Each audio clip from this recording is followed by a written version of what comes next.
Hey guys, my name's Oscar and this is my 1995 240SX. In this video, I'm going to be covering the bottom end rebuild of the KA24DE that is in this car. A little bit of background, I originally bought this car 2 years ago now. These videos were filmed about a year ago, so it's taken me a long time to finally get to editing this stuff and actually putting it out there. But it has been 2 years since I bought it. And I bought it with the intention for drifting, but now I've pivoted because there's so few of these on the road to grip. I've come from doing Formula Student when I was in college, so grip just kind of made a lot of sense. And rather than me switching chassis, I thought this would be a really cool chassis to do grip with, rather than like an S2000 or a Miata, which I've leaned towards a lot. This is definitely an interesting platform. But yeah, this would be the first video doing the bottom end. I'll probably follow that up with a couple vids doing the motor assembly, full assembly, as well as putting it in and getting it running. I repainted the engine bay as well, so I think there's a few clips in there that I can put into a video of how I did that and that process, as well as addressing the rust that I had on the top of the windshield from a really poor windshield install, probably at some point in this car's life. There's some suspension upgrades that I did as well that'll come out, and brake upgrades, so be on the lookout for those, but this is just the first part. I think the first step I'm going to do right now is clean the oil squirters that are in this motor. With brake clean, bolt them back down. Those I think get torqued down to around 20 to 24 foot-pounds is what most people say, because I don't think there's like an actual torque spec in the FSM.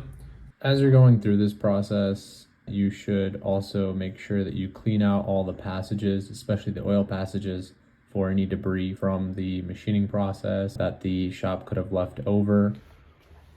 All right, so I've got all my oil squirters in. They're torqued down to 25 foot-pounds, which is the higher setting that everyone uses, but I don't necessarily trust my old torque wrench. So yeah, I think now I'm gonna get to cleaning every one of the bearing surfaces on the girdle. I think it's called a girdle, and on the block, and then we'll clean those guys off too, the bearings. These guys, get everything in the right places, throw the crank in with some of our plastic gauge and see what the clearances are. It's important while you're putting the bearings in that the mating surface between the bearing and the block or the girdle, as well as the bearing and the rods itself, is dry and clean from any oils or residues. So I use brake clean here to make sure that those mating surfaces are clean. The surface that actually touches the crank is where you actually want the lubrication. All right, so I got all my bearings in. Should be in the right place. All the oil holes line up. Girdle doesn't have any oiling holes. Everything lines up pretty well, snapped in pretty easily. Clean everything with brake clean so there's no oil between the two surfaces. So now we can move on to dropping in the crank and putting on plastic gauge and cranking these puppies down with the main bolts that are right here. I am going to be reusing the original main bolts. I don't see any stretch on them. I looked through all of them. There isn't really any real like data saying that these were like torque to yield or anything. The thread pitch and the material that I believe these are, there's just no way that 60 foot-pounds is going to, or even like 75 foot-pounds would really be torque to yield on these. At least that's my opinion. Some machinists can probably tell me otherwise, but I'm going to be reusing the stock main bolts. I don't think there's much of a reason to go ARP, just because this is a rebuild and stock pistons, stock rods. If I ever throw boost at it, it's going to be pretty low boost. Pistons and rods are the main failure points, especially the ring lands. So, all right, let's get to throwing the crank in and plastic gauge.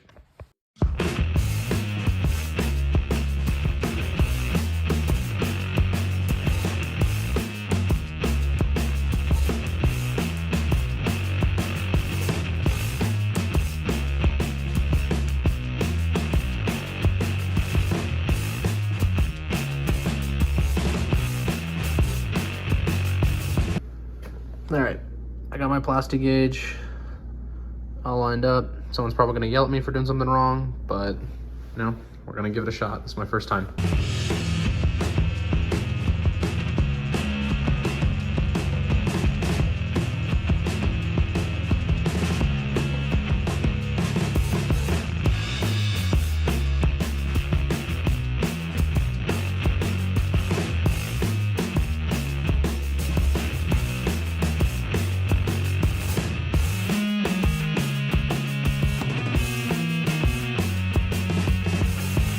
All right, so for FSM, on the stock bolts, you go to 35 to 41 foot-pounds. So I went 25 in an order of like 1, 2, 3, 4, 5, 6, 7, 8, 9, 10. And then I went to 40 foot-pounds. So I'm gonna take this apart now and we'll check the plastic gauge. All right, so our plastic gauge looks like it got a pretty good read on every bearing. This bearing does not like staying in, which worries some, but I'll do some research just to see. But yeah, I'm gonna get a read on this and we'll see where it's at. All right, so checking all of these. Here, I'll just do one quickly. I think this is probably the most even one. This is between 15 thou and 2 thou. Factory spec is around 2 thou, and all of them are around that range. You know, I can't get perfect for you guys on all of these. This one is a little bit bent, but I think you guys get the idea. It's just a little over 2 thou and under 15, so it's probably closer to about 17 thousandths on all of these, between 2 to 17 thousandths. 2 thousandths is factory spec, so this is perfect and we're good to go. Today I'm going to get the crank bolted in, all lubed up and thrown in there. I just cleaned off the plastic gauge from the main bearing surfaces. So now I'm gonna bolt that up I'm gonna reuse the stock main bolts. So yeah, I'm gonna throw the crank in right now and then we'll get to measuring the tolerances on the rod bearings.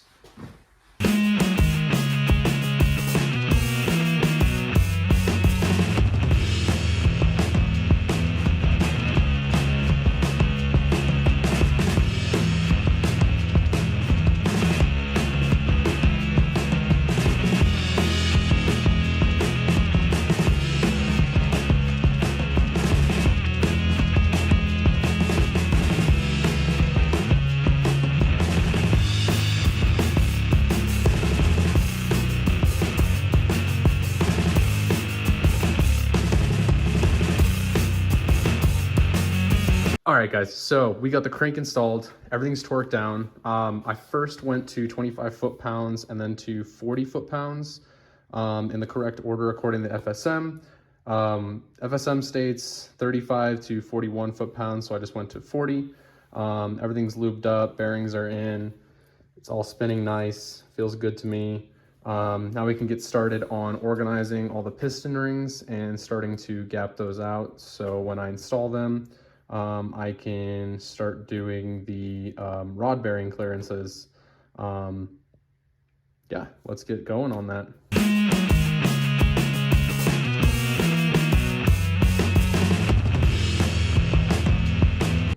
All right, so I thought I'd throw this in here just for anyone who's building a KA, doesn't want to search through a bunch of forums and they're just following along. Ignore the valve marks on the top of these pistons. Can't feel it with a nail, so it's okay. Did fuck up the head, long story short. But either way, KA pistons have this little dot on the top of them, and that's actually the front of the motor. And then they are also marked on the rods and the caps for the order they go in. So there's 1, there's 2, and then we got 3 and 4 right there. And then the piston ring set that I went with was off of, I think, like Mizuno Auto or something. They're one of the only ones that I really found NPR piston rings, or the Nippon piston rings. most people, I just did a bunch of research and most people have run these and they say it's good. It does say that they're made in Japan, so I am pretty optimistic, but we'll see how it goes, I guess. But yeah, I'm gonna get ready to start throwing these in and start getting an initial measurement for all of them. I'll probably get a piece of paper out just so you guys can follow along with what I'm seeing.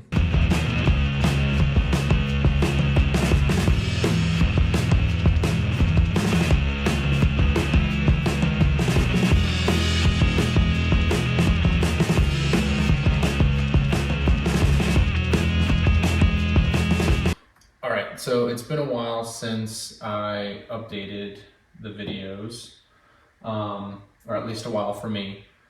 I ordered NPR pistons last time. I'm not sure what I covered in the previous part of this video since it's been a couple weeks. They fit like garbage. They had massive ring gaps, or the gaps in the rings were huge. I think some of them were almost at 30 thousandths of an inch, which is huge, especially for the second ring, unless you need a fuck ton of boost. But honestly, I don't know anyone who runs that high of a ring gap. So I ended up just playing it safe, and I ordered Mali piston rings off of Rock Auto, just to be safe and see if it's not the block. When I took it to the machine shop, the block was within tolerance, so there should be no reason that those rings are so big. And I was right. The Mali rings actually fit a lot better. I think they started out, all of them measured in, when I first popped them into the cylinders, about 18.5 probably to 19 thousandths of ring gap on both the top and bottom ring, or first and second ring. And then, which was awesome, good news for me, I ended up gapping these to 22 thousandths on the first ring and 24 thousandths on the second ring. That's quite a bit bigger than the FSM or the Nissan engine manual states, which is, I believe the higher tolerance is around 22 or 21 thousandths for the first ring. And the second ring, I think it's still within tolerance, but it's definitely at the higher end, just because I do hopefully plan on putting, a good amount of boost through this motor, just to see what the stock bottom end can do. But that's in a future video. I'm just building with that insurance. 22 thousandths and 24 thousandths, as much research as I've done, I don't think it'll burn much more oil than what the current motor does, which is like a quart every 300 miles or more, which doesn't sound, well, actually it does sound horrible. It burns a fuck ton of oil, so this should be a lot better. That's somewhat safe for boost, since these KAs seem to have issues with heat management, and these pistons and rings expand a lot with boost, so it's a lot better to have these tolerances just a little bit higher compared to normal spec. But yeah, I got all these gapped. I'll kind of walk through what I was doing. In order to gap these, separated the rings out, kind of laid them out with 1, 2, 3 written on my table, just because this is relatively clean. I don't have any paper towels or paper laid out. I'm gonna re-clean everything before it gets assembled, but pop the rings in. So like, this is the first ring for piston 1. Take the ring, squeeze it a little bit, pop it in the cylinder, so it's sitting like that. Twist it in gently, and then take a piston. I know there's tools for this to get it all even, but I am not going for an absolutely perfect build. I'm not trying to really make that much power, and this is an iron block, so I'm not too worried. But I would line up the little notches that are on the pistons to be as flat as I can get them. Rotate the piston 90 and make sure both sides are also equal for this notch on the pistons. And then I go in there with my feeler gauge and just check the tolerance. And if the gap is smaller than I need, pop the piston ring out, bring it over to this handy dandy little tool, and then grind away. I'm pretty sure there's millions of videos on YouTube on how to do this, so I'm not really gonna go over it, but that's just what I'm doing. Super simple. hopefully it all works. We'll see. But yeah, all the rings are gapped now. Oil rings don't need to be gapped. Next step for me now is to actually take the end caps off of these pistons, clean them up a little bit with some alcohol and brake clean, as well as the bearing surfaces on the crank for the rods, and start putting the rings on, compressing them and popping them in here, and then do the rod bearings for all 4 pistons. So yeah, next step. So in order to put the rings on the pistons and get them compressed into the cylinders, I went ahead and got a pretty cheap compressor tool. I don't plan on doing this very often, so I didn't get like the super expensive like CNC cut ones that are meant for this block. But it came with the handy dandy tool for expanding the rings, so you don't have to like kind of finagle them over the pistons. Don't really care, I would have done it without the tool, but it came with it, so I might as well.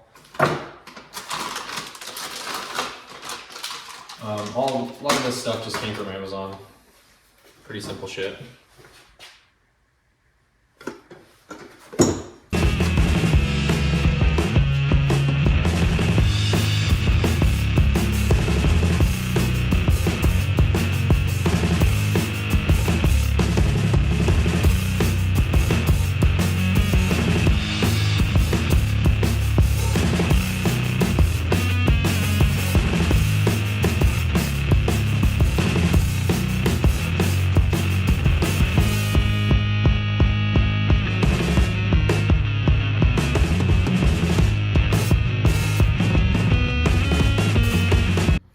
There isn't really a lot of stuff out there for oil rings, so I was like, you know what, since I'm struggling so much with these, I might as well just show what I figured out. Probably not the easiest way to do it, but it worked for me. This is a 3-piece oil ring set. For a second I thought it was only a 2-piece, but they get stuck together with oil. What I realized is you really want to put this on first. It's that like spring section of the oil ring, and then Mally doesn't want any of this overlapping, so hopefully, actually, you know what, I'll pull it out just to show you guys. Mally doesn't want these ends overlapping in any way. These are supposed to butt up against each other, and actually they kind of sit or are made in a way that these should just touch and lock into each other. So that's what you're looking for. And that's exactly what you want when you put in the piston too, so it compresses properly and this doesn't happen. I've been lining up the oil ring so that it lines up with the front or the back of the piston. And then just using a blade, an X-Acto. Probably better to just use a pick to make sure that I don't have any of this stuff overlapping, which right now it is. And then putting the bottom oil ring on, of course, is going to be the easiest. You go all the way bottom and then the top.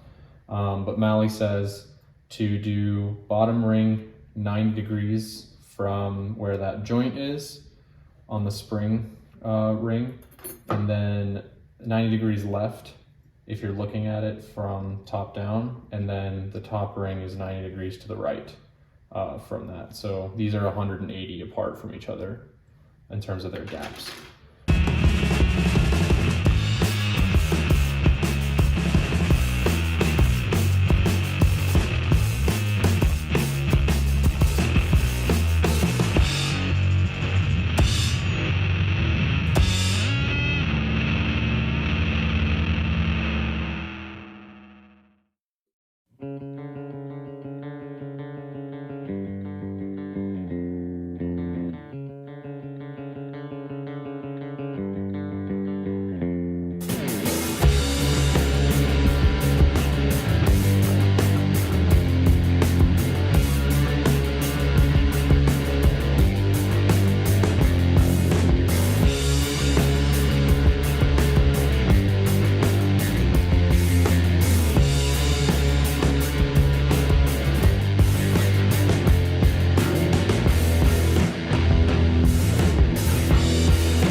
All right, so I just finished up editing the video, and of course I missed out on filming a few things as well as covering a few things, so I was gonna just summarize towards the end of the video.